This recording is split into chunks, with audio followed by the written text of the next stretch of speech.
पहले में x1 लिखा है, क्या लिखा है उधर CH3 MgCl के बगल में? into 1 मतलब एक ही मोल है। एक मोल। चलो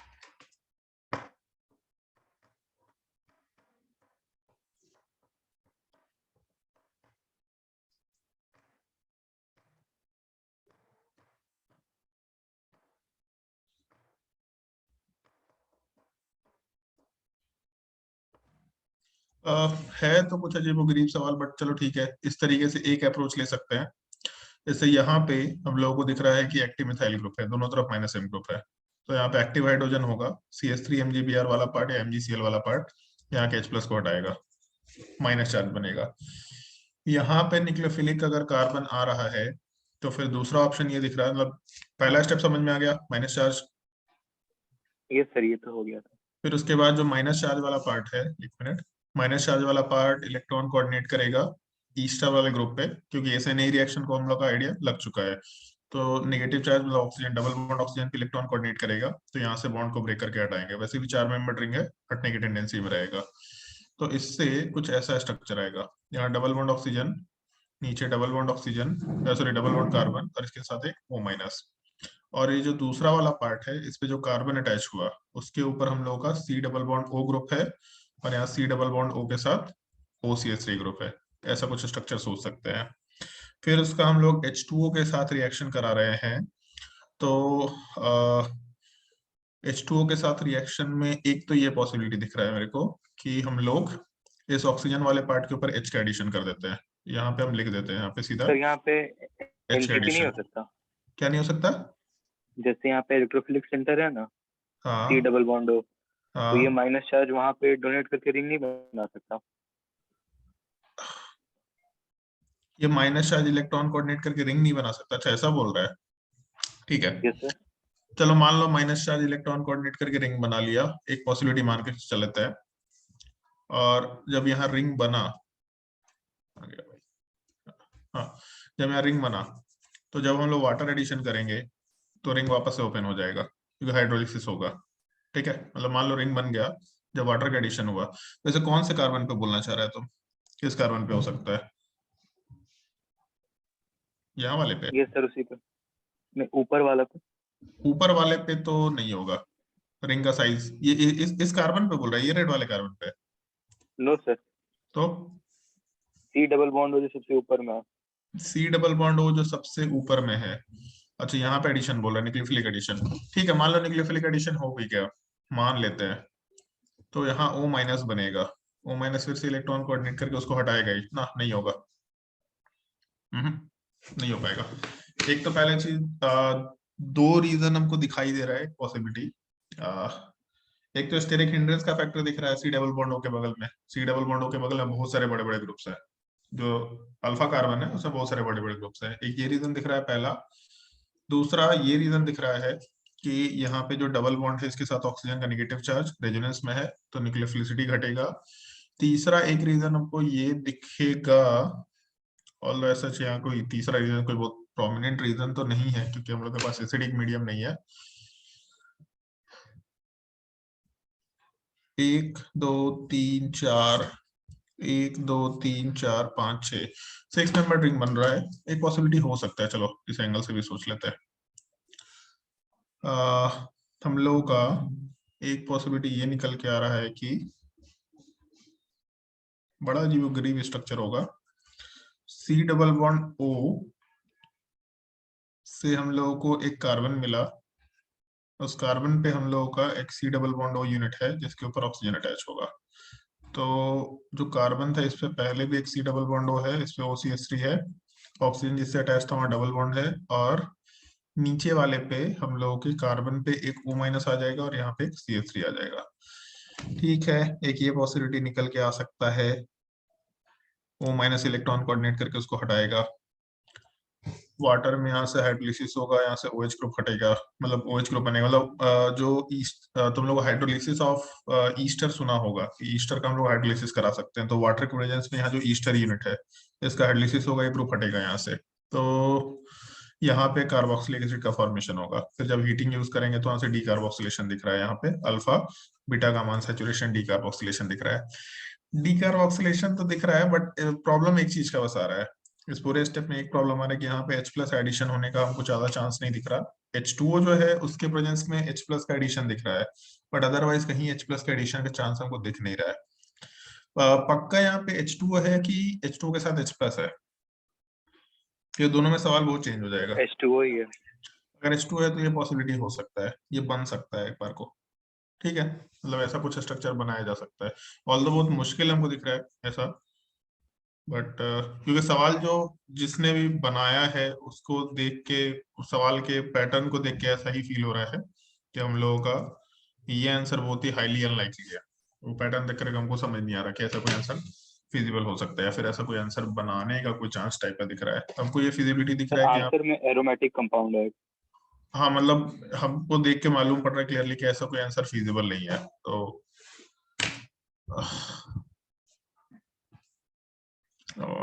एक मिनट,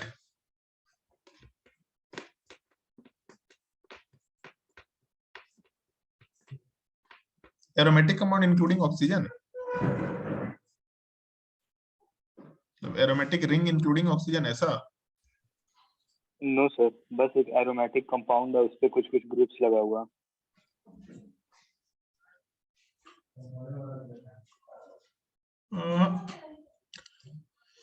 1 2 3 4 5 6 एरोमेटिक कंपाउंड।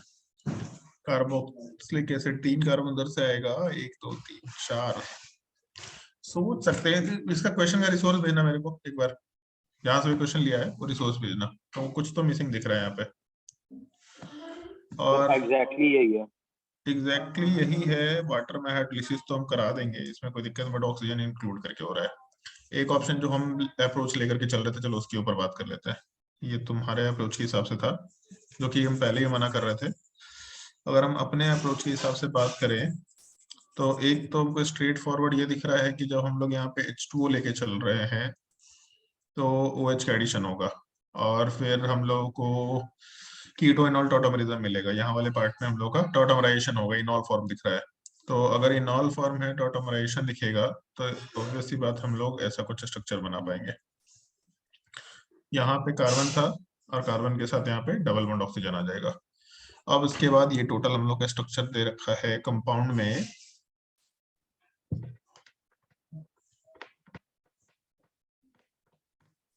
और यहाँ पे एक CH3 यूनिट दे रखा है। 1 2 3 4 5 6। हम लोग कहीं कार्बन चेन में काउंटिंग में तो गलती नहीं कर रहा है? एक जगह गलती कर रहे हैं कार्बन चेन की काउंटिंग में। यहाँ पे हम लोगों का double bond oxygen including carbon दे रखा है।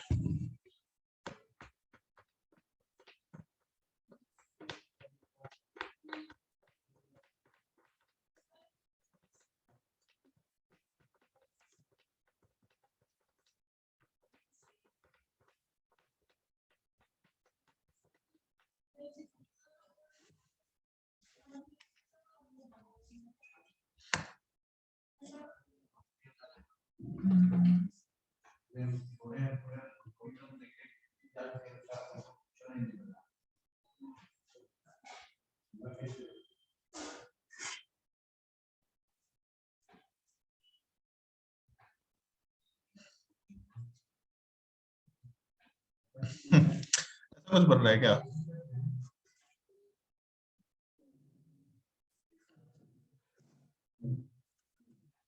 ऐसा कुछ टाइप का बन रहा है क्या? किस टाइप से कुछ? तो ठीक है, बीच में तो एरोमेटिक रिंग है। हाँ मतलब चलो बीच में एरोमेटिक रिंग है, बट एक कार्बन अभी भी मिसिंग है। एक कार्बन कहाँ ऐड करें? ऐसा कुछ ग्रुप बन रहा है क्या? ऐसा कुछ है क्या? बहुत अजीबोगरीब सर सवाल है। एक OH की जगह ईस्टर है। एक OH की जगह ईस्टर है? तो हमको सवाल भेजो, सवाल का सोर्स भेजो। एक OH की जगह ईस्टर है, ये ग्रुप बोल रहा है तुम? ऐसा ईस्टर? ये तो हम लोग का यस सर। हाइड्रोलिसिस आएगा ही जाएगा, हाइड्रोलिसिस में तो कहीं से निकल के नहीं आने वाला। और कोई पॉसिबिलिटी?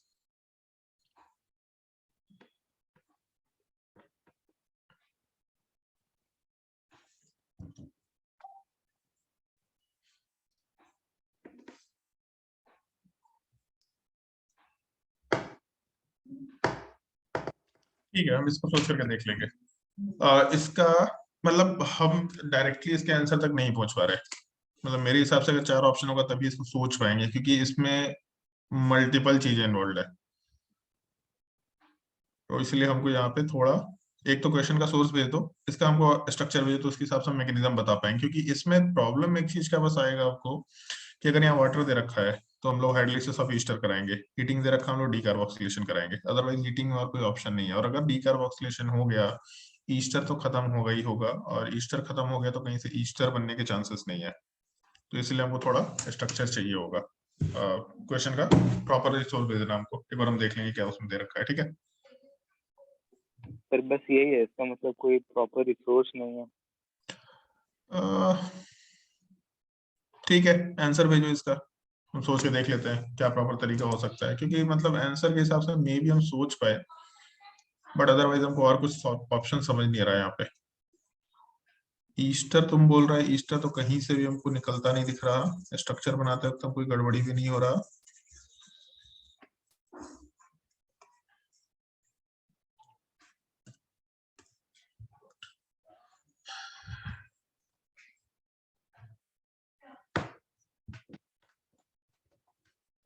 H+ हटा,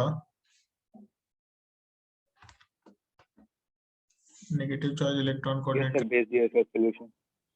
ठीक है,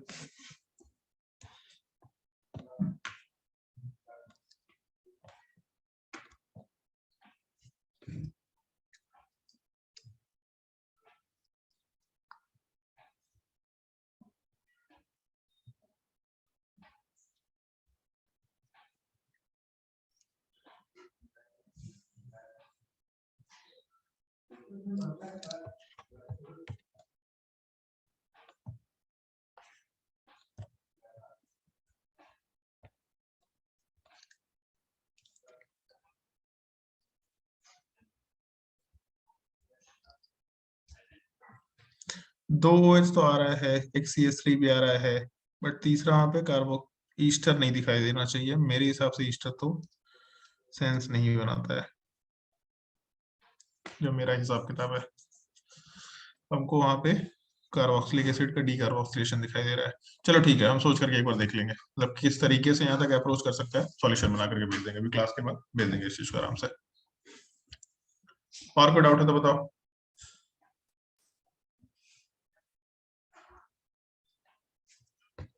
जल्दी बताओ भाई, और किसी को कोई डाउट है तो तब तक।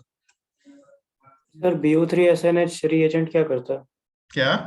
BO3SNH BO3 BU3 UU BU3 SNH। SNH, हाँ, कोई रिएजेंट ही नहीं देखे हम। तुम कहाँ टेस्ट पे में आया देखे? था, एक टेस्ट कहाँ में दिया था। पे? एक टेस्ट का मतलब कहाँ, कौन से टेस्ट में दिया था? मिएट्स में था। नहीं मालूम, नॉट ए रिलेवेंट रिएजेंट। बाकी इसमें इसमें बीयू का मतलब मतलब ब्यूटाइल, बीयू का मतलब ब्यूटाइल ले सकते हैं। SNH, SNH बहुत ज्यादा अगर हम लॉजिकली बात करें तो टिन के साथ, मतलब SN जो है टिन, उसके साथ हाइड्रोजन अटैच्ड है, तो यहाँ से H- निकलेगा, जैसे NaBH4 है, उस टाइप की अगर बात करें। डाइबल H, तो डाइबल H में हम लोगों का diisobutylaluminium hydride होता है। तो दो तो यहाँ पे हम लोग को कार्बन चेन मिल जाते हैं और एक हाइड्राइड होता है, तो ये एल्युमिनियम की जगह हम लोग टिन से उसको रिलेट कर ले रहे हैं, क्योंकि एल्युमिनियम वाले ग्रुप में आ रहा है। तो उस टाइप से एक पॉसिबिलिटी हमको दिख रहा है, और तो वो कुछ नहीं दिख रहा कि यहाँ से H- निकलेगा, S- वाला part as a hydride donor react करेगा। बट ये रिएजेंट मैंने कभी नहीं देखा आज तक, अपने लिए रिलेवेंट नहीं है। सर आपको भेजे हैं वो वाला क्वेश्चन। देख लेंगे। और कोई डाउट तो बताओ। सर जब भी डी ब्लॉक मेटल से कुछ भी ऑर्गेनोमेटेलिक कंपाउंड बना के आए तो उसको रिड्यूसिंग एजेंट मान सकते हैं? जब भी डी ब्लॉक एलिमेंट से, मतलब कुछ ऐसा ही ऑर्गेनोमेटेलिक कंपाउंड कुछ बना हुआ है तो, या फिर नॉर्मल कोई? हाइड्राइड ले सकते हैं। डी ब्लॉक में जैसे हाइड्रोजन में हम लोग वहां पे वर्ड यूज करते हैं हाइड्राइड, तो लिया जा सकता है, पॉसिबिलिटी है, उसमें कोई दिक्कत नहीं है। सर ऐसे जनरलाइज कर सकते हैं क्या कि जब डी ब्लॉक मेटल है तो स्पिन एडिशन होगा और एस ब्लॉक मेटल है तो एंटी एडिशन होगा रिडक्शन के केस में? जब डी ब्लॉक मेटल है तो सिन एडिशन होगा। काहे का सीन एडिशन? तो जैसे H2 ऐड होता है ना, HH केस में। ठीक है, फिर से बोलो एक बार। अगर डी ब्लॉक मेटल है तो सीन एडिशन होगा, और S ब्लॉक मेटल है तो एंटी एडिशन। नहीं, ऐसा कोई रूल नहीं है। मतलब एस ब्लॉक में केवल एक NH3 वाला ही एग्जांपल है अपने पास, बाकी तो कोई एग्जांपल नहीं है। यस सर, एक NaNO3 है। हाँ, इसमें सेकंड ऑप्शन आंसर होना चाहिए भाई, रिएजेंट नहीं सर, सी दिया हुआ तो आंसर। इसमें CH3 CH2 CH नहीं, LiLH4 रिएक्शन करेगा। जहां जहां Cl है LiLH4 सबको हटा सकता है। Bu3 कार्बन चेन में कहीं कोई वेरिएशन नहीं है। 1 2 3 4 5 6 7, 1 2 3 4 सर 5। किसी में कुछ डिफरेंस नहीं है, बस वही जो हैलाइड है ना वो हट गया वहां से, बस नहीं, और तो कुछ नहीं। हैलाइड अगर हटा है तो LiLH4 भी रिएक्शन करेगा। LiLH4 H माइनस दे रहा है।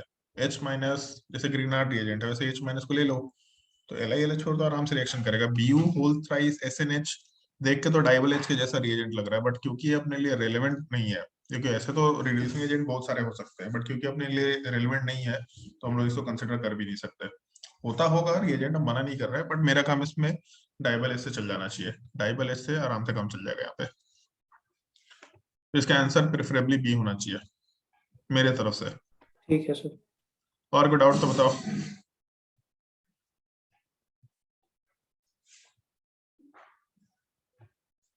बताओ भाई, और कोई डाउट? नहीं सर। चलो ठीक है, तो हम लोग अपने क्लास में एक टॉपिक डिस्कस कर लेते हैं, ईस्टरिफिकेशन रिएक्शन का। मतलब मेरे हिसाब से ईस्टरिफिकेशन रिएक्शन तो आसान टॉपिक है, और ईस्टरिफिकेशन रिएक्शन के बाद हम लोग नेम रिएक्शन का डिस्कशन कर सकते हैं। ऑल्दो नहीं, ठीक है, एक काम करते हैं।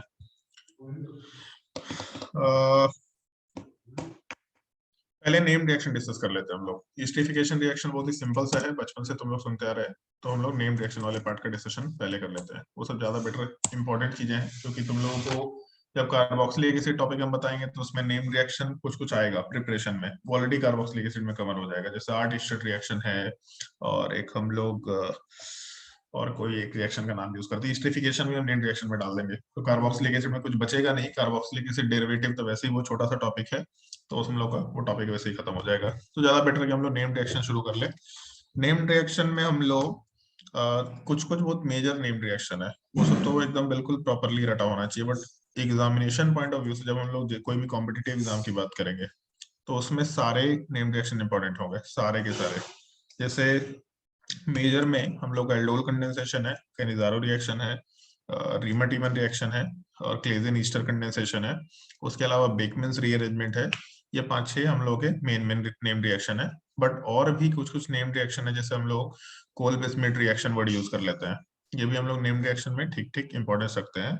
गैब्रियल थैलीमाइड सिंथेसिस, ऑल्दो हम इसको नेम रिएक्शन का पार्ट नहीं मानते, क्योंकि ये पार्टिकुलर अमाइन के सिंथेसिस का तरीका है, गैब्रियल थैलीमाइड सिंथेसिस, तो इसको हम लोग कंसिडर नहीं करेंगे नेम रिएक्शन में। उसके अलावा कुछ कुछ छोटे छोटे बहुत सारे रिएक्शंस हैं, जैसे जैसे एल्डोल कंडेंसेशन, कैनिजारो रिएक्शन, और एक वहां पे हम लोगों का क्लेजन ईस्टर कंडेंसेशन आता है। उसके बाद पर्किंग रिएक्शन होता है। पर्किंग के अलावा एक हम लोग नेम रिएक्शन वाले पार्ट में तुम्हारा फ्राइज रीअरेंजमेंट है, क्लेजन रीअरेंजमेंट है, जो हम लोग फिनॉल वाले टॉपिक में बोले थे कि इसको नेम रिएक्शन में डिस्कस करेंगे हम लोग। फिर उसके अलावा कर्टियस रिएक्शन, लॉजेन रिएक्शन, इस तरीके के बहुत सारे छोटे छोटे छोटे छोटे रिपीटेड टाइप के रिएक्शन चलेंगे। एक तुम्हारा एक ये मेथड होता है, कोरे हाउस सिंथेसिस होता है। तो इस तरीके के बहुत सारे मल्टीपल छोटे छोटे रिएक्शंस होंगे। बहुत इंपॉर्टेंट नहीं बोल सकते उनको, बट जब भी एग्जाम है वो सब याद होने चाहिए, क्योंकि अगर सवाल आ गया तो नॉर्मली प्रॉब्लम क्या होता है कि कोई भी बुक उठा के देखेंगे तो उस तरह के चैप्टर से, उस तरह के टॉपिक से रिलेटेड मैक्सिमम लोग एक क्वेश्चन मिलेगा, तो तुम्हारे दिमाग में रहेगा भी नहीं कि ऐसा भी कोई क्वेश्चन होता है।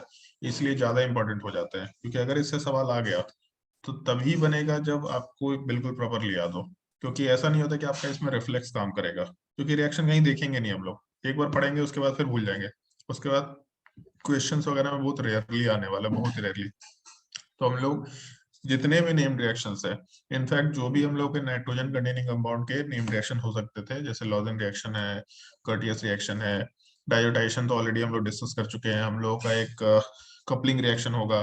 कपलिंग रिएक्शन कोई नेम्ड रिएक्शन नहीं है, बट हम लोग इसको बहुत स्पेसिफिक रिएक्शन के नाम से जानते हैं, तो इसको यहाँ पे हम मेंशन कर देंगे कपलिंग रिएक्शन को। तो उसके बाद हम लोगों के कार्बोक्सिलिक एसिड में पढ़ने को कुछ नहीं बचेगा, और नाइट्रोजन कंटेनिंग कंपाउंड्स मुश्किल से 15 मिनट या 20 मिनट का टॉपिक रह जाएगा। उसमें आइडेंटिफिकेशन के 2-3 टेस्ट बताने होंगे मेरे को, मस्टर्ड ऑयल टेस्ट, या फिर हम लोग एक और रिएक्शन यूज करते हैं, क्या नाम है यार, जिसमें हम लोग SOCl2 टाइप का स्ट्रक्चर, जो हम लोग को OTS टाइप का स्ट्रक्चर था, एग्जैक्टली उस टाइप का हम लोग कुछ टेस्ट यूज करते हैं, नाम हम थोड़ा ध्यान से उतर रहा है। ये 2-3 टेस्ट का हम लोग यूज करते हैं, और एक गैब्रियल थैलीमाइड सिंथेसिस होता है। ये 3 रिएक्शन होंगे, तो मुश्किल से 15 मिनट का टॉपिक रहेगा। फिर हिस्ट्रिफिकेशन हम यहीं पे इंक्लूड कर लेंगे। तो हम लोग कार्बन कार्बोक्सिलिक एसिड वाले पार्ट में कुछ नहीं बचेगा। कार्बोक्सिलिक एसिड डेरिवेटिव में हम लोग का कुछ टॉपिक होगा डिस्कशन का, ऐसे नहीं का, हम लोग वहां पे डिस्कशन करेंगे। तो खैर हम लोग नेम रिएक्शन का एक एक करके डिस्कशन करते हैं। हर एक पॉइंट यहाँ पे थोड़ा इंपॉर्टेंट है। जितना भी पॉइंट हम नोट्स कॉपी में तुम लोगों को लिखा रहे हैं, ये सारे के सारे पॉइंट्स इंपॉर्टेंट है, आपको याद रखना ही रखना है। सबसे मेजर हम लोग शुरू कर लेंगे, ज्यादा बेटर है, एल्डोल कंडेंसेशन वाले पार्ट से शुरू करें। सबसे नॉर्मल, सबसे बेसिक टाइप का रिएक्शन मैकेनिज्म होता है, तो यहीं से हम लोग शुरू करें तो ज्यादा बेटर है। ऑल्दो हाँ ठीक है, एल्डोल कंडेंसेशन वाले पार्ट से शुरू करते हैं। हम लोग अभी तक जो डिस्कशन कर रहे थे, तो उन सब के डिस्कशन में हम लोग जब एल्डिहाइड कीटोन लेके चल रहे थे, तो वहां पे तुम लोग को मेंशन कर दिए थे कि एल्डिहाइड कीटोन वाले पार्ट में 2 जगह रिएक्शन हो सकता है। आइदर हम लोगों के कार्बोनिल कार्बन पे रिएक्शन पॉसिबिलिटी है, या फिर हम लोगों के अल्फा कार्बन वाले पार्ट पे रिएक्शन पॉसिबिलिटी है। अच्छा एक मिनट, सॉरी, अभी तुम लोगों को यूरोट्रोपिन का फॉर्मेशन और मास्किंग डिमास्किंग बताना बाकी रह गया है, पहले उसका डिस्कशन करते हैं। एक सेकंड रुक जाओ, पहले हम लोग मास्किंग एंड डीमास्किंग डिस्कस कर लेते हैं। सिंपल सा चीज है, बहुत ही सिंपल सा कंसेप्ट है। इसमें एक छोटा सा पॉइंट आपको याद रखना है, बहुत ही इंपॉर्टेंट होगा। जो हम लोग के ईथर्स होते हैं, ईथर्स आर अनरिएक्टिव, या इनर्ट लिखो तो ज्यादा बेटर है, inert except for acidic medium. Ethers वाले पार्ट इनर्ट होते हैं, मतलब किसी भी तरीके के कंपाउंड से रिएक्ट नहीं करते, एसिडिक मीडियम वाले पार्ट को छोड़ करके। और ईथर का ही हम लोगों का एक कैटेगराइजेशन है बेसिकली, एसिटल और कीटल। एसिटल बोल लो या कीटल बोल लो, जब एल्डिहाइड की तरफ से आएगा तो एसिटल बोल देंगे, और कीटोन की तरफ से आएगा तो कीटल बोल देंगे। तो ईथर का ही एक पार्टिकुलर क्लासिफिकेशन है, जब एक ही कार्बन के ऊपर हम लोगों को 2 OR ग्रुप मिलेगा, तो इस चीज को हम लोग आराम से एसिटल या कीटल बोल सकते हैं। अगर यहाँ H हुआ तो एसिटल हो गया, अदरवाइज कीटल होगा। तो एक कार्बन के ऊपर 2 OR ग्रुप अगर रहा, तो हम लोग का ईथर का ही एक पार्टिकुलर क्लासिफिकेशन है। नॉन रिएक्टिव होगा एसिडिक मीडियम के अलावा किसी भी केस के लिए, किसी भी केस के लिए नॉन रिएक्टिव होगा। तो जैसे मान लो जब हम लोग रिएक्शन ऑफ अल्कोहल पढ़ रहे थे विद कार्बोनिल कंपाउंड, हम लोग का कोई भी एल्डिहाइड या कीटोन दे रखा, इसमें हम कुछ भी कार्बन चेन में एसोसिएट नहीं कर रहे, कार्बन या हाइड्रोजन के हिसाब से एल्डिहाइड या कीटोन होगा। जब इसका रिएक्शन हम लोग किसी भी अल्कोहल के साथ करा रहे थे, तो हम लोग को ड्राई HCl चाहिए होता था। ऋषभ बताओ भाई, ड्राई HCl क्यों चाहिए होता था? H+ के लिए। क्यों H+ क्यों चाहिए? ड्राई HCl क्यों ले रहे हैं यहाँ पे? ये जो ड्राई वर्ड है, नॉर्मल H+ क्यों नहीं ले रहे? जो हम लोग जैसे अमोनिया है, तो अमोनिया में नॉर्मल H+ ले रहे हैं, ड्राई HCl क्यों ले रहा है?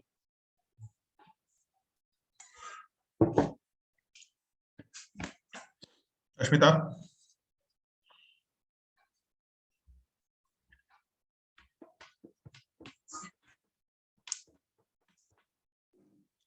यही पढ़ा है तुम लोग नोट्स कॉपी? अन्या,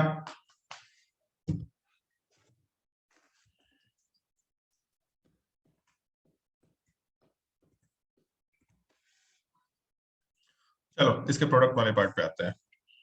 अगर 1 मोल लेके चलते हैं हम लोग, तो 1 मोल कुछ ऐसा प्रोडक्ट बनता है कि कार्बन वाले पार्ट पे जो डबल बॉन्ड ऑक्सीजन है वो OH में कन्वर्ट होगा, और जो अल्कोहल ग्रुप है इसके तरफ से OR ग्रुप आएगा, मतलब हम लोग के हेमी एसिटल या हेमी कीटल का फॉर्मेशन होता है, सबसे पहला स्टेप। फिर उसके बाद हम लोग यही बोलते थे कि सेम अल्कोहल हम लोग दूसरा मोल ले लेते हैं, वापस से 1 मोल ले लिया, in the presence of dry HCl चल रहा है, तो जो हम लोग का एल्कोहल है, मतलब एल्कोहल का जो OH ग्रुप है वो हटेगा और वहां पे भी हम लोग का OR ग्रुप आएगा, तो हम लोग के एसिटल या कीटल का फॉर्मेशन हुआ। ड्राई HCl लेने का पर्पस ये है कि हम लोगों को एल्कोहल, क्योंकि पुअर न्यूक्लियोफाइल है तो एसिडिक मीडियम तो चाहिए। ये हम लोग का लास्ट क्लास में डिस्कशन हुआ था कि अगर पुअर न्यूक्लियोफाइल होते हैं तो शुरुआत में ही एसिडिक मीडियम डालते हैं हम लोग। तो हम लोगों का एल्कोहल न्यूट्रल न्यूक्लियोफाइल है, मतलब पुअर न्यूक्लियोफाइल है, तो स्लाइटली एसिडिक मीडियम चाहिए अपने को, वो हम लोगों को मिल जाएगा HCl की तरफ से। बट अगर हम लोग यहाँ पे ड्राई वर्ड यूज ना करें या ड्राई HCl यूज ना करें तो नॉर्मली यही होगा कि हम लोग वाटर के प्रेजेंस में यूज करेंगे, एक्वस HCl यूज करेंगे। एक्वस HCl का मतलब हो गया कि हम लोग को H3O+ मिलेगा। और अभी ये ऊपर का स्टेटमेंट देखो,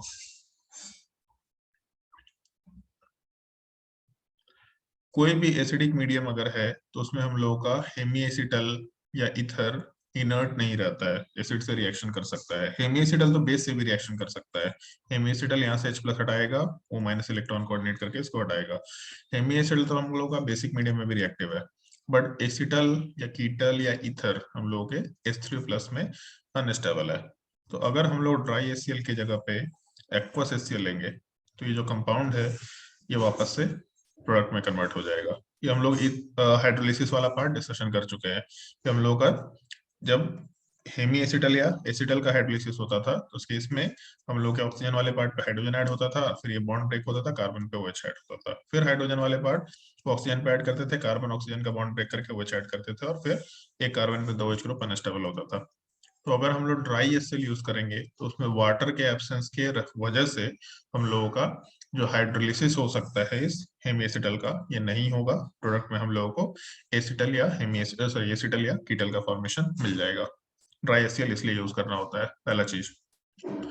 अब यहाँ पे 2-3 चीजें हम लोग को डिस्कशन करने का, जो हम लोग इस स्टेटमेंट से रिलेट करेंगे कि हम लोग का जो हेमीएसिटल है ये इनर्ट होता है एसिडिक मीडियम के अलावा, मतलब किसी भी तरीके से रिएक्शन नहीं करेगा। मान लो हम एक सवाल देते हैं तुम लोगों को, जैसे इस सवाल को हम 2-3 तरीके से ब्रेक कर दे तो ज्यादा बेटर है। जैसे कार्बन डबल बॉन्ड ऑक्सीजन है, एक एग्जांपल के तौर पे बात करते हैं कि हम लोगों का जो CH3OH है इसके प्रेजेंस में रिएक्शन करा रहे हैं। CH3OH in the presence of dry HCl, पूछा है प्रोडक्ट क्या बनेगा, प्रोडक्ट बताओ। तो क्या प्रोडक्ट बनेगा, और एक्सेस लेके चल रहे हैं, 2 मोल लेके चल रहे हैं ताकि फाइनल प्रोडक्ट बनाना है। तो जब 2 मोल होगा तो उस केस में हम लोगों का एक पहले OH ग्रुप बन रहा था और एक OR ग्रुप, मतलब OCH3 ग्रुप, इसको ऊपर कर देता है OCH3 ग्रुप। फिर जब दूसरा मोल का रिएक्शन हुआ तो OH ग्रुप हटेगा, यहाँ पे भी OCH3 ग्रुप, ऐसा बनेगा प्रोडक्ट। अगर मान लो हम लोग इसी के जैसा एक और एग्जांपल लेते हैं, मान लो ऐसा सिमिलर टाइप का एग्जांपल लेने की कोशिश कर रहे हैं।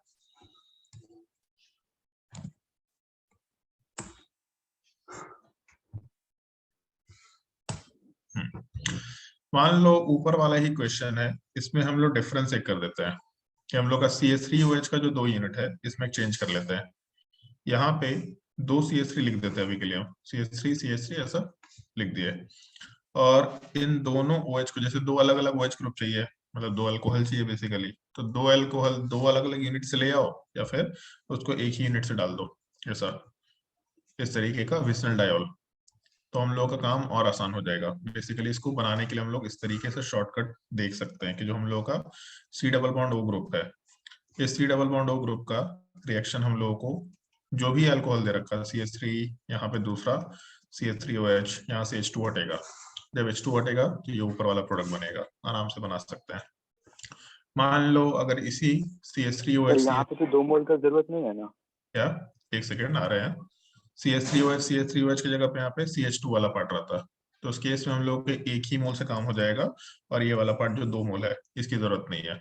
तो हम लोग का जो प्रोडक्ट है उसमें बनाते वक्त H2O तो हटेगा, ऑक्सीजन जैसा था वैसे का वैसे ही रहेगा, बस दोनों CH3 वाला पार्ट आपस में अटैच होगा, मतलब इस तरीके का रिंग का फॉर्मेशन हो रहा है।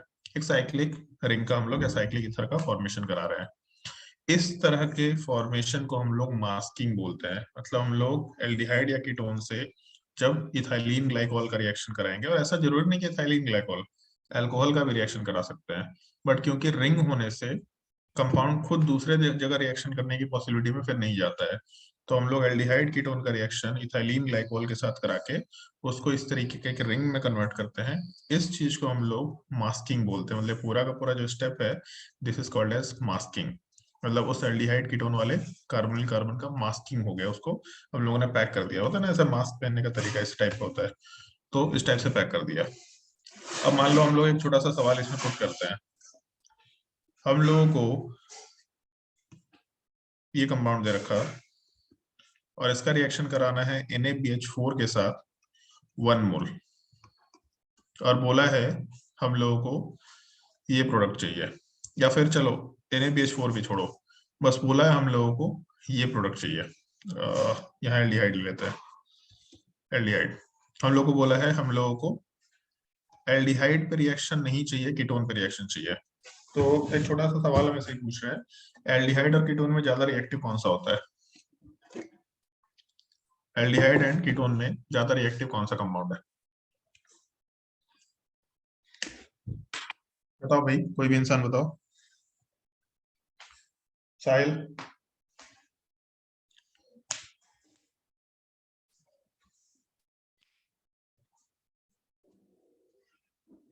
Sir aldehyde. Aldehyde are more reactive than ketone, ऐसा स्टेटमेंट हम लोग यूज किए थे रिएक्टिविटी वाले पार्ट में। तो अगर हम लोग को, अरे यार सॉरी, हम लोग रिएक्शन किए ही नहीं है कुछ भी, मान लो ये। तो एल्डिहाइड वाला पार्ट तो रिएक्शन में कहीं नहीं जा रहा, कीटोन वाले पार्ट का हम लोग का रिडक्शन हो गया है। कीटोन वाला पार्ट अपने आप को अल्कोहल में कन्वर्ट कर लिया। तो अगर हम लोग के पास रिएक्शन करने के लिए कीटोन और एल्डिहाइड दोनों है, तो प्रिफरेबली किस पे रिएक्शन होना चाहिए? तो जो ज्यादा रिएक्टिव उस पर रिएक्शन होना चाहिए, मतलब एल्डिहाइड पे रिएक्शन होना चाहिए। बट रिएक्शन हो किस पे रहा है? कीटोन वाले पार्ट पे। तो ऐसा कैसे होगा? लेस रिएक्टिव पार्ट पे हम लोग कैसे रिएक्शन करा पाएंगे? तब हम लोग मास्किंग एंड डीमास्किंग यूज करते हैं।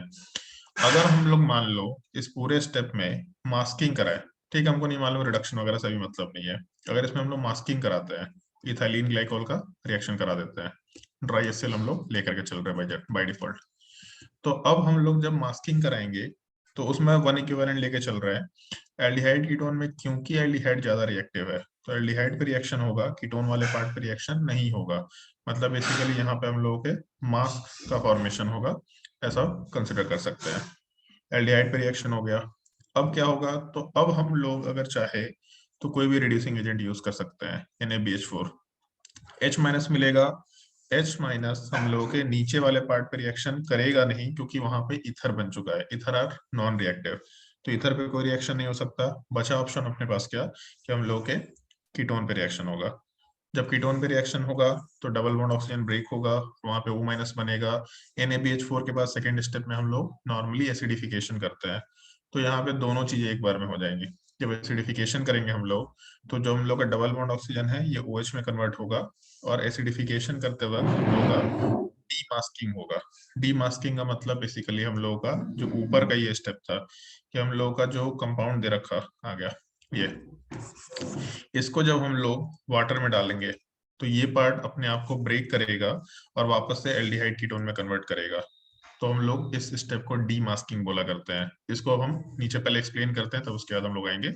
मान लो हम लोग के पास ऐसा कोई यूनिट दे रखा, ये हम लोग का मास्क बन चुका है, मतलब मास्किंग बोले। अगर इसका हम लोग एसिडिक मीडियम में हाइड्रोलिसिस कराते हैं तो ऑक्सीजन पे H ऐड होगा, बॉन्ड ब्रेक होगा, कार्बन पे OH ऐड होगा। ऑक्सीजन पे H ऐड होगा, बॉन्ड ब्रेक होगा, कार्बन पे OH ऐड होगा। तो यहाँ से अपने प्रोडक्ट वाले पार्ट में 2 OH ग्रुप अनस्टेबल, वहां से H2 निकलेगा, कार्बन डबल बॉन्ड ऑक्सीजन। इस चीज को या इस स्टेप को हम लोग डीमास्किंग बोलते हैं। मतलब जो मास्क अटैच हुआ था वो वापस से हट गया। तो बेसिकली एसिटल का फॉर्मेशन इज मास्किंग और एसिटल का हाइड्रोलिसिस इज डीमास्किंग। हम लोग ये क्यों करते हैं? ताकि मोर रिएक्टिव पार्ट पे स्पेशली एल्डिहाइड को हम लोग ब्लॉक कर पाए रिएक्शन के लिए।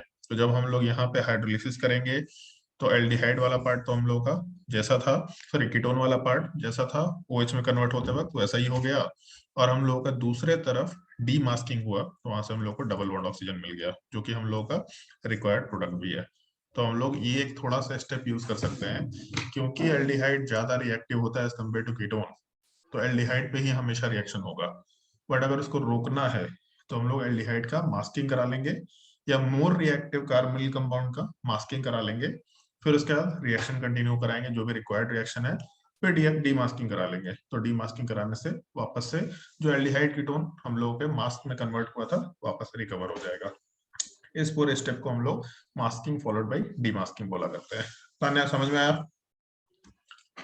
Yes, sir. यूज कर पाएंगे क्वेश्चन में? समझ में तो आ ही जाता है। बताओ भाई, सवाल में यूज कर पाएंगे? Yes, sir. ये सवाल इस तरीके से आएगा, कभी भी कन्वर्जन में नॉर्मली नहीं पूछेगा सवाल, ऑप्शन में पूछेगा which is the suitable step for this conversion. तो उसमें रिएजेंट्स दे रखे होंगे, तो तुमको ध्यान रखना पड़ेगा, ये रिएक्टिविटी का ऑर्डर ध्यान रखेंगे, तभी हम लोग मास्किंग डीमास्किंग सोच पाएंगे, तभी उसके हिसाब से हम लोग प्रोसीड कर पाएंगे। अच्छा यहाँ पे ये स्टेप, और वो क्वेश्चन के थ्रू ही सीखेंगे, जब उस तरह के क्वेश्चंस आएंगे तुम्हारे सामने तभी तुम लोग को मालूम पड़ेगा। तो थोड़ा ध्यान रखना है इस चीज का। इसके बाद हम लोगों का एक छोटा सा पार्ट था एडिशन या रिएक्शन विद अमोनिया। रिएक्शन तो बहुत सिंपल सा है, ये हम लोगों ने पहले भी डिस्कस किया था और बोला था बहुत ही सिंपल सा चीज है। ये हम लोगों के क्या बोलते हैं टॉपिक, ज्योमेट्रिकल आइसोमेरिज्म, वहां से चला आ रहा है कि नाइट्रोजन के ऊपर 2 हाइड्रोजन, इसको हम लोग हटा सकते हैं H2O के फॉर्मेट में, इसके ऊपर जो भी ग्रुप है जैसा है वैसा का वैसे ही रहेगा, और प्रोडक्ट वाले पार्ट में अमोनिया डेरिवेटिव का फॉर्मेशन होता है। अब अगर अमोनिया होता अमाइन, तो हम लोग का अमोनिया का फॉर्मेशन हो जाता है, इमाइन का फॉर्मेशन हो जाता है। जैसे यहाँ ग्रुप की जगह पे अगर हम लोग का हाइड्रोजन है तो नीचे सर ग्रुप। इसका एक्चुअल मैकेनिज्म भी ऐसे ही होता है?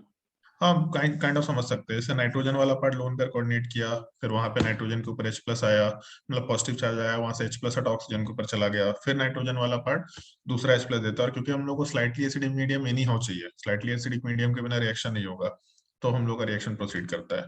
तो मैकेनिज्म सिमिलर टाइप का रहता है, उसमें कोई दिक्कत नहीं है। बट इसमें पॉइंट हम लोगों को एक ये ध्यान रखना होता है, जैसे मान लो अगर हम लोग एक छोटा सा रिएक्शन लिखते हैं कि हम लोग का फॉर्मल्डिहाइड दे रखा CH2O, इस फॉर्मल्डिहाइड का रिएक्शन अगर हम लोग अमोनिया के साथ कराते हैं तो क्या प्रोडक्ट बनेगा?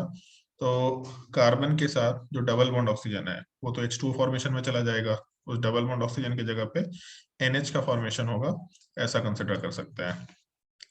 ये जो मीथेन इमाइन है, मतलब ये इमाइन स्ट्रक्चर बोल सकते हैं इस चीज को हम लोग, इनामाइन नहीं बोल सकते। इनामाइन का मतलब हो गया अल्कीन से अटैच्ड अमाइन, इसको हम लोग इमाइन बोलेंगे नॉर्मली। तो हम लोग ये जो मीथेन वाला पार्ट से एसोसिएटेड इमाइन है, ये बहुत ही अनस्टेबल होता है और तुरंत अपने आप को पॉलीमराइज करता है। तो जब पॉलीमराइज करने की कोशिश करता है तो उस टाइम पे कुछ इस तरीके का स्टेप होगा, इस चीज को थोड़ा ढंग से समझ लेना। जैसे कार्बन डबल बॉन्ड नाइट्रोजन, यहाँ पे H2 है, फिर कार्बन डबल बॉन्ड नाइट्रोजन, यहाँ पे H2, और कार्बन डबल बॉन्ड नाइट्रोजन, यहाँ पे H2। मान लो हम लोग जो अपना बेसिक स्टेप है 17वें बार चल रहा है, कार्बन के साथ नाइट्रोजन अटैच्ड है, मतलब इलेक्ट्रोफिलिक सेंटर होगा कार्बन, नाइट्रोजन के ऊपर लोन पेयर प्रेजेंट है, तो नाइट्रोजन अपना लोन पेयर कोऑर्डिनेट करेगा, फिर बॉन्ड को ब्रेक करके हटाएंगे। तो सिमिलरली उसी स्टेप में नाइट्रोजन अगले कार्बन को इलेक्ट्रॉन कोऑर्डिनेट करेगा, बॉन्ड को ब्रेक करके हटाएंगे, फिर नाइट्रोजन अगले कार्बन को इलेक्ट्रॉन कोऑर्डिनेट करेगा, बॉन्ड को ब्रेक करके हटाएंगे। तो इसमें एक चीज देखो, सबसे पहला जब लोन पेयर कोऑर्डिनेट हुआ तो यहाँ पॉजिटिव चार्ज आएगा, और फिर उसके बाद अगले वाले पे जब माइनस चार्ज आया तो फिर आगे चला गया, माइनस चार्ज खत्म, फिर अगले वाले नाइट्रोजन पे जब माइनस चार्ज आया फिर वो आगे चला गया, माइनस चार्ज खत्म। बट जब यहाँ से हम लोग बॉन्ड को ब्रेक करके सबसे लास्ट वाले पार्ट में बॉन्ड को ब्रेक करके माइनस चार्ज डालेंगे, तो क्योंकि पहले से एक प्लस चार्ज है, माइनस चार्ज वहां पे जाके उसको न्यूट्रलाइज करेगा। तो बेसिकली जब ये स्टेप होगा तो इस केस में ओवरऑल कहीं भी नेगेटिव चार्ज कहीं भी पॉजिटिव चार्ज नहीं आ रहा, मतलब कुछ ऐसा स्टेप निकल के आने वाला है। एक तो हम लोग का नाइट्रोजन था जिसके ऊपर हाइड्रोजन प्रेजेंट है, ये पार्ट एक कार्बन से अटैच हुआ CH2 वाले से, उसके साथ एक NH अटैच है, ये भी एक कार्बन से अटैच हुआ, इसके साथ एक NH अटैच्ड है, ये भी एक कार्बन से अटैच हुआ, और उसके बाद फिर हम लोग का ये प्रोडक्ट बना। ये हम लोगों का पॉलीमराइजेशन का इनिशियल स्टेप हुआ। अभी रिएक्शन यहाँ पे कंप्लीट नहीं हुआ है, अभी रिएक्शन थोड़ा और आगे जाएगा। इसके बाद हम लोग का ये जो कंपाउंड दे रखा, इसको हम नीचे लिख लेते हैं, स्टेप बाय स्टेप मेंशन कर रहा है।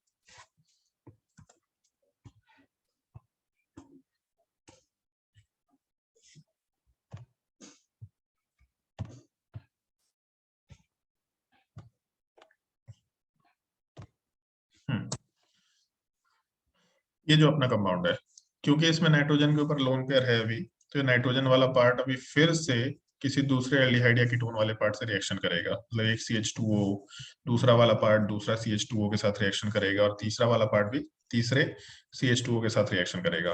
रिएक्शन में कुछ होना नहीं है, नाइट्रोजन लोन पेयर कोऑर्डिनेट करेगा, उधर OH का फॉर्मेशन होगा, यहाँ से बॉन्ड को हटाएंगे OH, सिमिलरली ऊपर वाले पार्ट में OH, तीसरे वाले पार्ट में OH। मतलब यहाँ से जब रिएक्शन होगा तो अप्रोक्सीमेटली ऐसा कुछ स्ट्रक्चर आना चाहिए।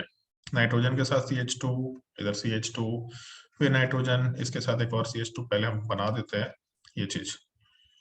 अब ऊपर जो नाइट्रोजन के ऊपर CH2O एडिशन हुआ था, या CH2O के ऊपर जो नाइट्रोजन का एडिशन हुआ, यहाँ से CH2OH का फॉर्मेशन, और नाइट्रोजन के ऊपर हाइड्रोजन वाला पार्ट जो है वो हटेगा क्योंकि नाइट्रोजन के ऊपर पॉजिटिव चार्ज आएगा। तो सिमिलरली दूसरे तरफ भी CH2OH और तीसरे तरफ भी CH2OH, इस टाइप का हम लोग कंसिडरेशन ले सकते हैं। ये हम लोगों का अगला स्टेप हुआ। मतलब 3 मोल फॉर्मल्डिहाइड और कंज्यूम हुआ। पहले 2-2 मोल, मतलब 1-1 मोल सबका कॉमनली जा रहा था, तो 3 मोल अमोनिया, 3 मोल फॉर्मल्डिहाइड। फिर जो प्रोडक्ट बना पॉलीमराइजेशन के बाद उसमें 3 मोल फिर से हम लोग का फॉर्मल्डिहाइड गया और ये स्ट्रक्चर बना। अभी भी रिएक्शन कंप्लीट नहीं होता है। यहाँ के बाद हम लोगों का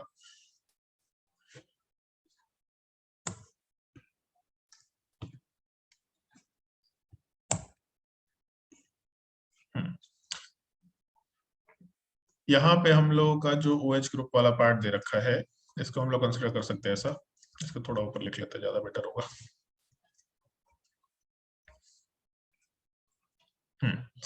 इस पूरे स्ट्रक्चर का रिएक्शन फिर से अमोनिया के साथ होता है, और इस बार रिएक्शन कुछ इस तरीके का रहता है।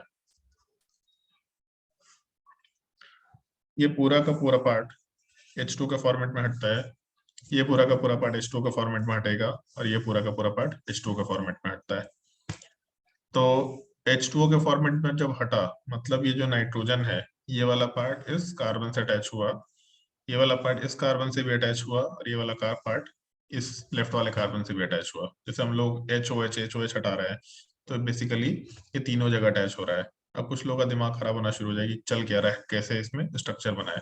तो स्ट्रक्चर इतना भी डिफिकल्ट नहीं है। इसके अगले वाले स्टेप में इसको इस तरीके से सोच सकते हैं, नाइट्रोजन के साथ CH2, फिर यहाँ से कॉमन नाइट्रोजन, फिर उसके बाद CH2, यहाँ से भी एक नाइट्रोजन, ऐसा। इस नाइट्रोजन के साथ हम लोगों को, जैसे नीचे वाले स्ट्रक्चर को एक्सप्लेन करते हैं, नाइट्रोजन के साथ एक कार्बन है, कार्बन के साथ एक फिर से नाइट्रोजन है, ये। सिमिलरली दूसरे नाइट्रोजन के साथ भी एक कार्बन है, फिर यहाँ से एक नाइट्रोजन है। तो इसको बनाने का तरीका ये है, नाइट्रोजन के साथ एक कार्बन है, फिर नाइट्रोजन है, जो कि दूसरे तीसरे नाइट्रोजन से भी कॉमन है, बट हर एक के बीच में हम लोगों का एक कार्बन वाला पार्ट प्रेजेंट है। ये हम लोग का स्ट्रक्चर होता है। इस चीज को हम लोग यूरोट्रोपिन बोला करते हैं। तो बहुत देखने में मैकेनिज्म भयानक टाइप का है कि पता नहीं क्या क्या चल रहा है, बट लास्टली हम लोग को ये प्रोडक्ट मिलता है। तुम लोग को ये स्ट्रक्चर याद रखना है, this is called as urotropin. But इसको रिप्रेजेंट करने का एक और तरीका है, बड़ा सिंपलिस्टिक तरीका है। टोटल हम लोगों को कितने यहाँ पे नाइट्रोजन दिख रहे हैं, 4। तो चारों को एक स्क्वायर के फॉर्मेट में रख दो, और उस स्क्वायर के फॉर्मेट में बिल्कुल सेंटर पे रखना है, मतलब कॉर्नर पे नहीं रखना है। तो उसके बाद इसको ऐसा ऐसा अटैच कर दो।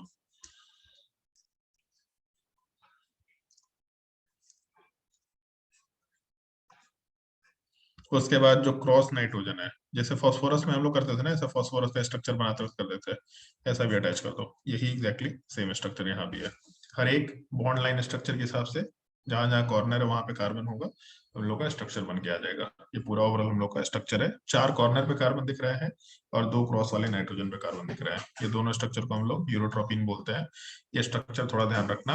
और इस पूरे स्टेप में शुरू में हम लोग को 2-2 मोल सब कुछ रिएक्ट हुआ था, मतलब CH2O और उसके साथ साथ हम लोग का अमोनिया। शुरू में 1-1 मोल 1-1 मोल 1-1 मोल, मतलब 3 हुआ था। फिर उसके बाद हम लोगों का 3 मोल फॉर्मल्डिहाइड फिर से यूज हुआ था, मतलब ऐसा लिख देते हैं 3+3। फिर उसके बाद हम लोगों का एक अमोनिया आ गया कहीं से, और वो अमोनिया भी रिएक्ट किया, बट एक ही अमोनिया रिएक्ट किया। इसका मतलब अमोनिया वाला पार्ट +1 हुआ। तो टोटल हम लोगों के रिएक्शन को बैलेंस करने वक्त 4 अमोनिया का मोल यूज होगा। फॉर्मल्डिहाइड वाले पार्ट को अगर हम लोग कंसिडर करें तो इसके 6 मोल यूज होंगे। और प्रोडक्ट वाले पार्ट को जब बनाएंगे तो 4 नाइट्रोजन है और 6 CH2 ग्रुप है। तो CH2 का हम लोग 6 यूनिट ले रहे हैं, N4 ले रहे हैं, या फिर कहीं कहीं पे C6H12N4 ऐसा कुछ स्ट्रक्चर निकल के आएगा। This is called as urotropin. हाँ तान्या, समझ में आया तुमको? यस समझ में तो आ ही गया होगा, लेकिन लग रहा होगा कि चल क्या रहा है सब, है ना? कितना खतरनाक टाइप है, क्या हम बताते जा रहे हैं। यूज कहाँ आएगा इसका? यूज आएगा, ये रिएक्टेंट दे रखा होगा और बोलेगा व्हाट इज द प्रोडक्ट, तो याद रखना है यूरोट्रोपिन इज द प्रोडक्ट, यहाँ पे यूज आएगा। या फिर ऐसा पूछेगा urotropin can be formed using, ऐसा तुम लोगों को यूज आएगा। जेई एडवांस वालों को हमको नहीं लगता कि यूज आने वाला है, और सवाल ऐसा है कि जेई एडवांस लेवल का है, बट क्योंकि सबको मालूम है मैकेनिज्म बताया हुआ होता है, तो सवाल नहीं पूछना चाहिए, कोई सेंस नहीं बनाता है, अदरवाइज कोई यूज नहीं है इसके बाद। मेडिकल के एग्जाम में हम क्वेश्चन देखें यूरोट्रोपिन का, अदरवाइज सिंपल थियोरेटिकल सवाल है। फॉर्मल्डिहाइड का रिएक्शन जब अमोनिया के साथ करेंगे तो क्या प्रोडक्ट बनेगा, तो यूरोट्रोपिन बनेगा। बस यही हम लोग का बेसिक है जो हम लोग को ध्यान रखने का है। समझ आया? यस तुम लोग को एल्डिहाइड कीटोन का हम लोग बुकलेट दिए है क्या? मिल गया है क्या? मतलब कार्बोनिल कंपाउंड टाइप्स का बुकलेट कुछ बताओ कोई। नो सर, बुकलेट नहीं मिला है?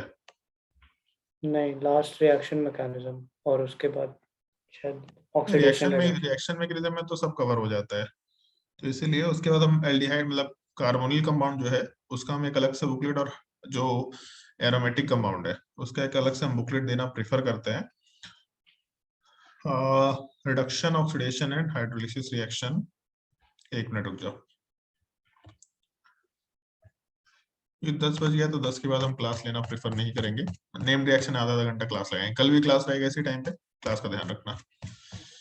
ऑक्सीडेशन, रिडक्शन, ये तो हम लोगों का सर इसमें कल दिख रहा शायद है। सरस्वती पूजा है ना? कल सरस्वती पूजा है? सही में सरस्वती पूजा है? Yes sir. अच्छा, तो कल पढ़ाई नहीं करना चाहिए? तो बताओ मेरी भाई मम्मी कोई। तो मना कर रही है। अच्छा, सरस्वती पूजा के दिन पढ़ाई नहीं करना चाहिए? हमको तो लगता है कि उस दिन ज्यादा पढ़ाई करना चाहिए, जो पढ़ेंगे सब याद रहेगा, है कि नहीं? ये सर, लेकिन पता नहीं सब कोई उल्टा ही करता। अच्छा, चलो कोई बात नहीं। ये तुम्हारे फिनॉल का रिएक्शन है, जिसमें हम लोगों का रेमंड रीमन रिएक्शन कहीं कहीं होगा, और कुछ कुछ रिएक्शंस अपने नेम रिएक्शन के होंगे, इसको तो डिस्कस नहीं कर सकते। बुकलेट में एल्डिहाइड कीटोन का बुकलेट नहीं है जी, होना तो चाहिए था। Solution and colligative property, solution and colligative property NEET वाला में तो है। नीट वाले में तो हमको याद है कि हम लोग एक ही बुकलेट में सब कुछ आ रखा है। कंप्लीट ऑर्गेनिक केमिस्ट्री क्लास 12, ये सब दुनिया जहान का सब कुछ दे रखा है। कंप्लीट रिएक्शन मैकेनिज्म, इसके बाद इन लोगों का शुरू होता है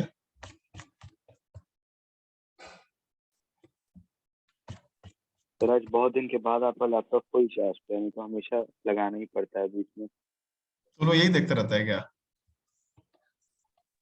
सर अब वो एक बड़ा सा मैसेज आ तो जाता है ना कि चार्ज में लगाना। हम बहुत आलसी इंसान है। हाँ, जैसे इन लोगों का ना ऐसे टॉपिक वाइज बना हुआ है, अल्कीन हुआ, फिर अल्कीन अल्काइन हो जाएगा, अल्कीन्स हो गया, फिर उसके बाद हम लोगों का कहाँ गया अल्काइन, अल्काइन हो गया, अल्काइन के बाद इन लोग का एरोमेटिक हाइड्रोकार्बन है, केवल हाइड्रोकार्बन है बेसिकली एरोमेटिक में। फिर उसके बाद अल्काइल हाइड टॉपिक निकल के आएगा कहीं से।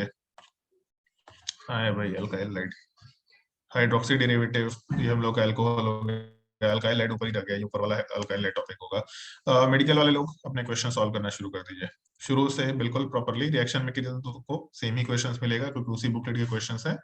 हैलोजन डेरिवेटिव यहाँ तक के सारे सॉल्व कर सकते हैं क्वेश्चन, मतलब यहाँ तक हम लोग टॉपिक पढ़ चुके हैं। 2-4 सवाल अगर नहीं आएगा तो बस पूछ लेना कि सर ये सवाल बता दीजिए। अगर बोलेंगे कि अच्छा ये अभी नहीं पढ़ा है तो मत बनाना, बट इन सारे क्वेश्चंस को प्रैक्टिस करना शुरू कर दो। हर एक क्वेश्चन में मुश्किल से 1 मिनट का टाइम लगना चाहिए। रिएजेंट भूल गए अलग फैक्टर है, रिएजेंट भूल गए कॉपी पलटो, क्वेश्चन सॉल्व करो, but questions multiple times practice करो। और बुकलेट में आंसर मार्क नहीं करना है, एट एनी कॉस्ट बुकलेट में आंसर मार्क नहीं करना है, इस चीज को थोड़ा याद रख ले और क्वेश्चन प्रैक्टिस करना शुरू करो। मतलब तुम लोगों के लिए बाय डिफॉल्ट होमवर्क में कंप्लीट रिएक्शन मैकेनिज्म जो शुरू से दे रखा है वो है, उसके अलावा अल्कीन, अल्कीन एंड अल्काइन, ये तीनों के तीनों टॉपिक आपको कवर करना है। तो आपको बुकलेट में एरोमेटिक कंपाउंड का बुकलेट नहीं मिल रहा है, तो हम एक बार देख लेते हैं अपने कि एरोमेटिक कंपाउंड कहीं है कि नहीं। होना तो चाहिए कार्बोनिल कंपाउंड, हाँ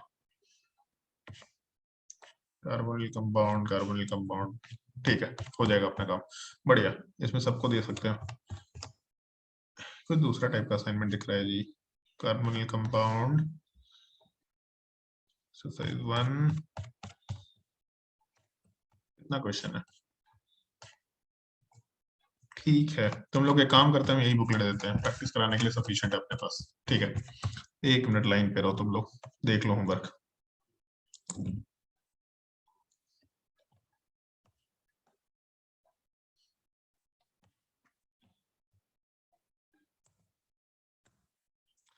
एक बुकलेट तुम्हारे ग्रुप में डाला है, उसमें से क्वेश्चंस नोट करना शुरू कर लो, ये आपको होमवर्क के जैसा करना है। 1 मिनट रुक जाओ।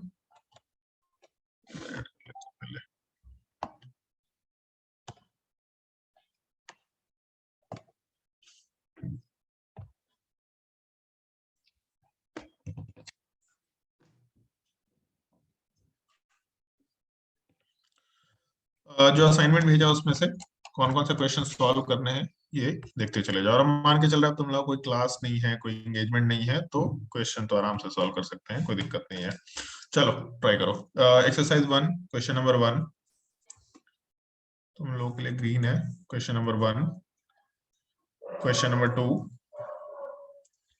क्वेश्चन नंबर 3, 4, ये सब बहुत ही इजी क्वेश्चन है, मतलब सिंपल नीट लेवल और मेंस लेवल क्वेश्चन है। Question number 5,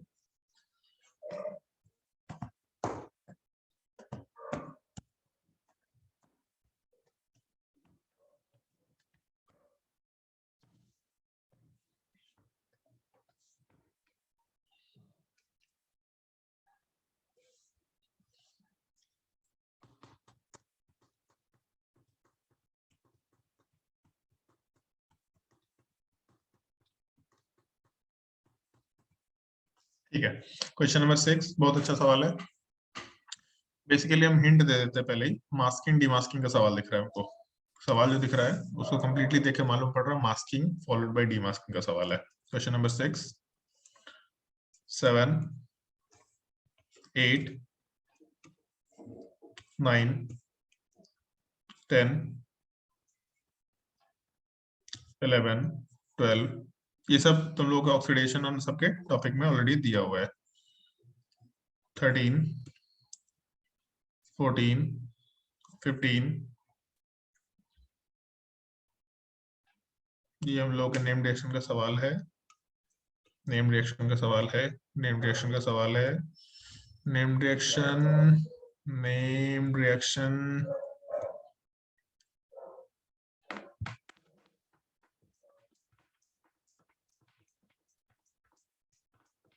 name reaction,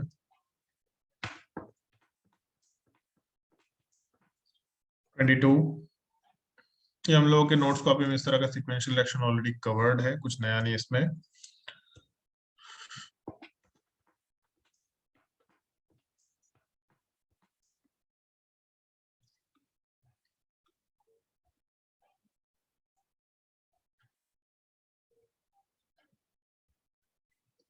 twenty 28, 29,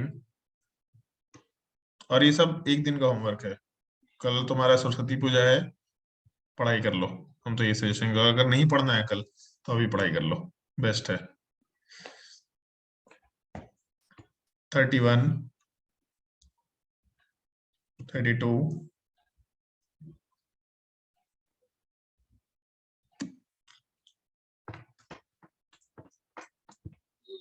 33,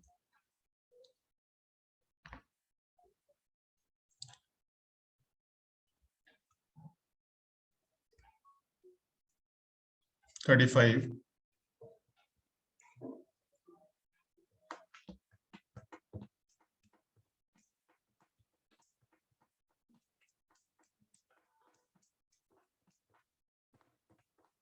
37, 30। Iodo form test बताया तुम लोगों को?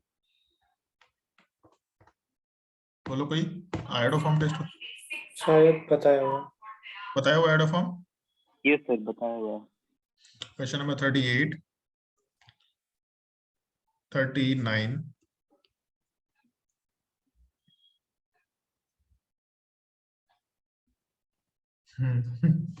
40,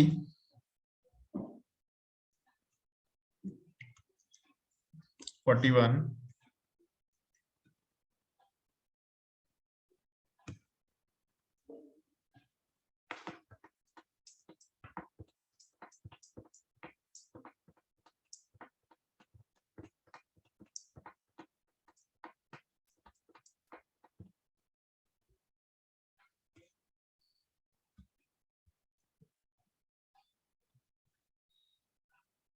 देख के तो ये भी सवाल ठीक लग रहा है। 48 सब एक ही साथ तो टेस्ट नहीं है। चलो बाद में देखेंगे इसको।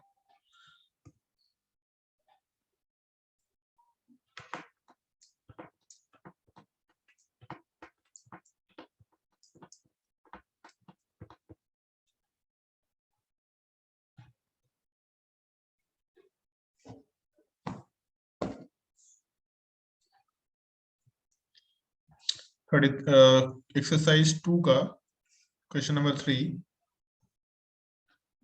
4,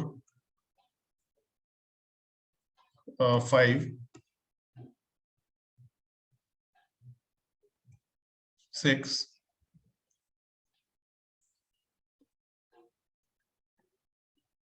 ये हम लोगों का नेम रिएक्शन है। 8, 9 ये सब थ्योरेटिकल क्वेश्चन है। Tollens reagent test, Fehling solution, ये सब प्रैक्टिस के लिए है, इससे याद होगा सारे के सारे test. Name reaction, name reaction, name reaction N2H4 के साथ H2O2।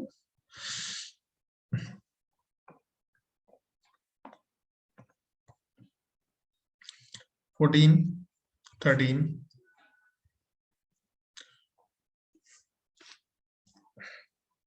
Light reaction, name reaction,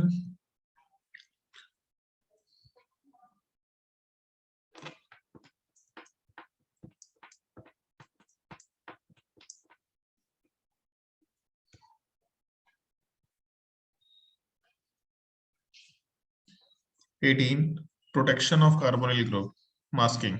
masking बोलने का एक दूसरा तरीका ही है।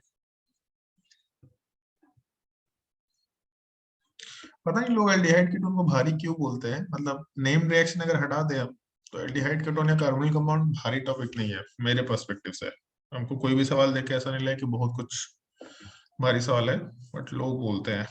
अब लोग तो कुछ भी बोलते हैं, लोग का काम है बोलना।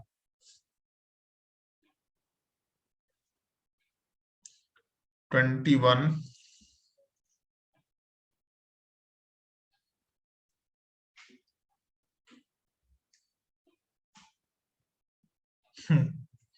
22,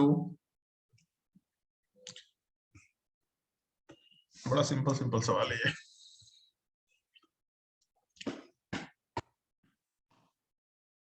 ठीक है, कितने क्वेश्चंस प्रैक्टिस करो। थर्ड वाले पार्ट में जाने की जरूरत नहीं है, पहले दोनों प्रैक्टिस कर लो ताकि तुम लोग एक बेसिक एल्डिहाइड कीटोन का जो न्यूक्लियोफिलिक एडिशन का टॉपिक है ये प्रैक्टिस में रहे। इसके बाद फिर हम लोग नेक्स्ट क्लास से नेम रिएक्शन करेंगे। कल अगर देख लेते हैं, मना लेना सरस्वती पूजा, परसों संडे को क्लास लगा देंगे लंबा, फिर मतलब जो आधे आधे घंटे का क्लास लग सकता था उसकी जगह पे हम संडे को 3-4 घंटे का क्लास फिर लगाएंगे। 3-4 घंटे का क्लास लगाएंगे तो हम लोग का नेम रिएक्शन खत्म हो जाएगा, बट बहुत भारी गुजरेगा तुम लोगों के लिए नेम रिएक्शन। तो 2 पार्ट में क्लास लगाएंगे। पहले 2 घंटे का क्लास, 2 घंटे में हम लोग aldol reaction, Cannizzaro reaction, Claisen Easter condensation, एक हम लोगों का एनहाइड्राइड का रिएक्शन आता है कुछ, वहीं पे कवर करेंगे। बेकमैन्स रीअरेंजमेंट, रीमा-टीमन रिएक्शन, ये सब थोड़ा जनरलाइज वे में काम होता है। ये 5 रिएक्शंस हम लोग शुरू के पार्ट में कवर करेंगे। उसके बाद बड़े छोटे छोटे छोटे छोटे रिएक्शन है, Knoevenagel reaction, Reformatsky reaction, Favorskii reaction, Lossen reaction, Curtius reaction, और उसके अलावा फिर तुम्हारा फ्राइज रीअरेंजमेंट, ये सब बहुत छोटे रिएजेंट है, दिमाग खराब करके रखते हैं। तो ये हम लोग सेकंड पार्ट में डिस्कस करेंगे, ताकि जो मेन पार्ट है हम लोग का पहले हाफ में कंप्लीट हो जाए, उसके ऊपर कुछ क्वेश्चन का प्रैक्टिस होगा संडे को, उसके बाद हम लोग का नेम रिएक्शन हम नेक्स्ट क्लास में कंप्लीट कर लेंगे। उसके बाद फिर कार्बोनिल कंपाउंड में कार्बोक्सिलिक एसिड एंड उसका डेरिवेटिव का कुछ पार्ट बचेगा, वो हम लोग का ऑलमोस्ट 40 मिनट का लेक्चर रहेगा, और उसके बाद 15 मिनट का लेक्चर हम लोग का होगा नाइट्रोजन कंटेनिंग कंपाउंड का। हमारा टॉपिक समाप्त हो जाएगा। 2-3 छोटे टॉपिक्स हैं, एक तो एनजीपी रिएक्शन, ईआई एलिमिनेशन, फिर एक दो स्पेसिफिक क्वेश्चंस हैं, जैसे हम लोग एक्राल्डिहाइड का फॉर्मेशन कंसिडर करते हैं। जब हम लोग एक एल्डिहाइड का रिएक्शन KHSO4 के साथ कराते हैं तो उस केस में कुछ फॉर्मेशन होता है, तो वो 2-3-4 पार्टिकुलर रिएक्शंस हैं जो आपको याद रखने हैं, एनसीईआरटी में दे रखा है, वो हम अलग से कराएंगे। सबसे लास्ट पेज में नॉर्मली नोट्स कॉपी के रहता है, ताकि वो याद रहे, कभी भी पलटे कोई भी हमसे सवाल पूछता है आप सीधा ही बोलते हैं नोट्स कॉपी का सबसे लास्ट पेज निकालो, तो लास्ट पेज में उसको दिख जाता है अच्छा हाँ सर दिया हुआ है, क्योंकि बहुत ही 3-4 ऐसा रिएक्शन है जिसमें कोई दिमाग नहीं लगा सकते और एजेंट नॉर्मली याद नहीं रहता है, वो हम लोग सबसे लास्ट में डिस्कस करेंगे। तो कल देखते हैं, कल क्लास नहीं लगाएंगे, फिर संडे को लंबा क्लास लगाएंगे तुम लोग का। संडे को तैयार रहना थोड़ा बढ़िया से, कोई टेस्ट सब इग्नोर करना, कोई होमवर्क है सब इग्नोर करना, चल मारना उधर। बोलो सर एक डाउट क्लास लेना था ऑक्सीडेशन रिडक्शन का। कल लेना है तो बताओ। सर वही तो मतलब कल ही तो दिक्कत हो रहा है। ठीक है मत लेना, कल परसों ले लेना, फिर अगर लगेगा कि परसों और क्लास ले सकते हो तो ले लेना, नहीं तो फिर मंडे को ले लेना। सर मतलब बस उसमें वो चार्ट बनवा दीजिएगा ना कि कौन क्या करता है, क्योंकि खुद से बन नहीं रहा है, इतना सारा हर बार नया नया आ जा रहा है। चार्ट बनाने का कोई लिमिट नहीं है, जैसे रिडक्शन में चार्ट है, तुम्हारे नोट में चार्ट दिया हुआ है, बट अदरवाइज सर मतलब जो आप इम्पोर्टेंट बोलेंगे ना बस वही वाला, जैसे अभी एक आया वही था वही मर्लिन पॉन्ड ऑफ वर्ली ऐसे करके एक। हाँ एमपीवी रिडक्शन। यस सर, तो वो मतलब ना एक अलग मुझे दिखा सब कोई से, मतलब फिर वो ऐड करने में फिर वो टेबल पूरा खराब हो जा रहा है। वो उतना इम्पोर्टेंट नहीं है, बट वही है कि तुम चार्ट में इस चीज को नहीं कंप्लीट कर सकते, हर चीज को चार्ट में नहीं डाल सकते, बहुत कंफ्यूजन हो जाएगा। तो इसीलिए बेटर है जो चार्ट जो ऑलरेडी दिया हुआ है ना उसको याद कर लो, वो तो याद रखना है। बाकी एमपीवी रिडक्शन और उसका जो दूसरा ओपन ईयर ऑक्सीडेशन है, वो दोनों सेम ही टाइप का रिएजेंट है, बस उल्टा हो जाता है। एक क्वेश्चन है तुम लोग को जो दिया है मैंने, एक क्वेश्चन हम लोग के उस रिडक्शन का ही पार्ट है, एमपीवी रिडक्शन का पार्ट है, तो उसको देख के याद आ जाएगा तुम लोगों को, कोई दिक्कत नहीं है। वो क्वेश्चन के थ्रू सर एक बार बस क्लास में बनवा दीजिएगा ना, ताकि थोड़ा क्लास सा में प्रैक्टिस कराएंगे, तो बोल रहे क्वेश्चन प्रैक्टिस कराएंगे, कोई दिक्कत नहीं। क्वेश्चन प्रैक्टिस मतलब कराने वो में चार्ट भी एक बार बनवा दीजिएगा ना क्लास में, मतलब आप वो डिक्टेट करते हैं तो फिर वो याद हो जाता है बाद में। हाँ सही है, सब तुम लोग को हमारे थ्रू याद करना है। क्वेश्चन प्रैक्टिस इज लाइक मतलब तुम लोगों को कुछ असाइनमेंट दे दिया करेंगे, बोलेंगे इतने से इतने तक का असाइनमेंट बनाओ और आधे घंटे का डिस्कशन होगा नॉर्मली, क्योंकि हम आधे घंटे का डिस्कशन कभी भी लगा सकते हैं, उसके लिए हम फ्री है, तो हम लोग उस तरीके से काम कर लेंगे। बट क्वेश्चंस प्रैक्टिस अब शुरू होगा तुम लोग का आराम से। संडे को हम लोग ट्राई करेंगे नेम रिएक्शन पूरा कवर करने का, थोड़ा लंबा क्लास होगा, थोड़ा बोरिंग होगा, तो झेल लेना थोड़ा। अगर नींद लेना है, कॉफी पीना है, तो कॉफी पी के आना ज्यादा बेटर होगा। होमवर्क कंप्लीट कर लो जब भी कंप्लीट करना है, बट होमवर्क कंप्लीट करने का ट्राई करो कि आज ही कंप्लीट कर लो, जिनको कल नहीं पढ़ना है आज डाउट पूछ लो। अगर डाउट होगा तो हम टेलीग्राम पे फटाफट रिप्लाई कर देंगे, हम खाली हैं अभी, आराम से डाउट बता सकते हैं। चलो ठीक है, अभी के लिए क्लास यहीं पे एंड कर रहे हैं, नेक्स्ट क्लास में कंटिन्यू करते हैं। सर कॉल करना था आपको अभी। कॉल करना था, कॉल के लिए हम अभी अवेलेबल नहीं है। कॉल कल कर ले, बात तो कर सकते हैं ना कल, कि पढ़ाई लिखाई का बात भी नहीं कर सकते। नहीं सर सरस्वती कुछ ऐसा पढ़ाई वर्ड से दूर दूर तक नाता नहीं रहा कल। चलो ठीक है, क्लास एंड करते हैं। Thank you sir. Okay, Tanya तो बस थैंक यू सर बोलने के लिए रेडी रहती है, सर बस बंद कर रही है क्लास एंड करने का बोले थैंक यू सर बोलने के लिए रेडी है। चलो बाय बाय।